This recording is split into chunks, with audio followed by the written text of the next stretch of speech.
You know, given the way I make a buck, you gotta be kind of picky about the way you talk.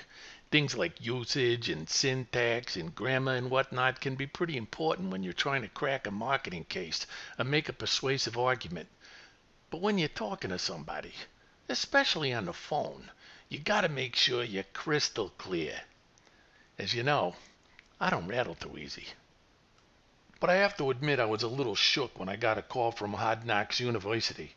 The school where I got my bachelor's degree in low expectations and my master's degree in accepting rejection.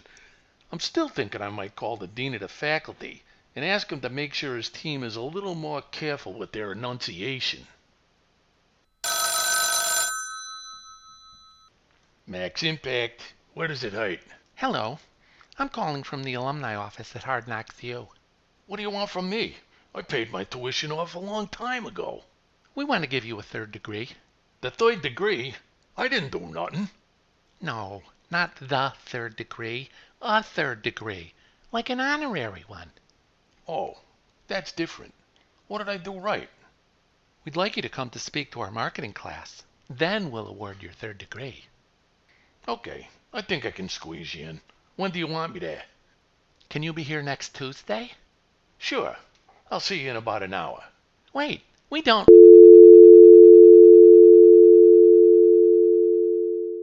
I didn't want it to seem like I had nothing going on, but my schedule was a little light, and I was hoping I'd get a new sash to go with my honorary degree.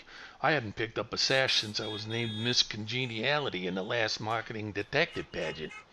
Either way, it seemed like a good way to pad my resume, and in my line of work, intellectual capital can be hard to come by. I drove over to campus, parked in the President's Reserved parking space, and moseyed over to the Criminal Science Building. Hey, how you doing? I'm Max Impact. What do you want? A cookie? No, a new sash. What? Never mind. What can I do for you? Without a sash, not much. I'm here to speak to your marketing class. Do you have an appointment?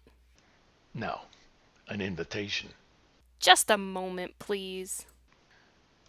Since my mailman is one of my drinking buddies, I decided it would be easier to explain the sash to him than it would be to tell the whole story to the woman in the office. So I left my address at the desk, gave her a $5 to cover the postage, and asked her to send me the sash. Besides, I wanted to get to class as early as I could rather than risk missing happy hour, and after spending a day in a room with a bunch of undergrads, I knew I'd be a prime candidate for a few stiff belts. Welcome to Political Marketing 101. I'm Professor McExpert, and we're joined today by Max Impact, Marketing Detective. Hey, how you doing? Today we're going to cover a universally effective marketing tool, the white paper. Can I ask you something, Mac? Sure, shoot. Don't tempt me. What? Hey, forget about it. Who's your target audience? Our target audience for what? For that white paper that's supposed to be so effective. Oh yeah, well today we're trying to reach voters. Why? Okay, and what's this trying to market? Well, I don't exactly know yet. I haven't read it yet. Exactly. Let me enlighten you. That's a circle. Yeah, there you go. See? You're smarter already. And now it looks like a pie plate. Right again, Bright Eyes. But there's nothing left. That's my point. What point? Read the title of the white paper I took out of my briefcase. Let's see here. When the pie's gone, stop promising slices. The importance of sound economic policy in a world of diminishing resources. There you go. I rest my case. Since it appeared Professor McExploit had gotten his teaching credentials from a correspondence course, I wasn't sure how he'd gotten the gig at Hard Knocks U. A few more trips around a block or two in the real world might have served him and his students well, but I wasn't on credibility patrol. My only jobs were to show my face, solve the case, and pick up my degree. All I could do about the sash was put my faith in the U.S. mail and hope for the best. But I had one more thing to say to McExploit before I put a fork in my teaching career and took my usual spot at the bar. Look, Prof, I wasn't trying to make you look bad, but I had to make a point. And what was your point?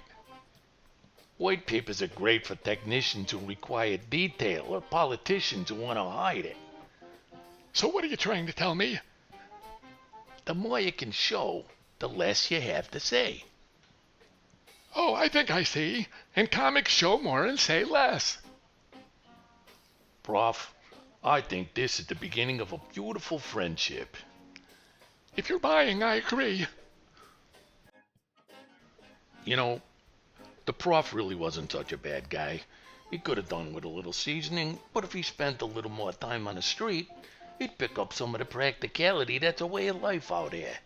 And if he spent a little less time behind his ivory-covered walls, he might be able to get rid of all that stuff he learned inside him. After all, as the old saying goes, those that can't do, teach. Those that can do, pound the pavement.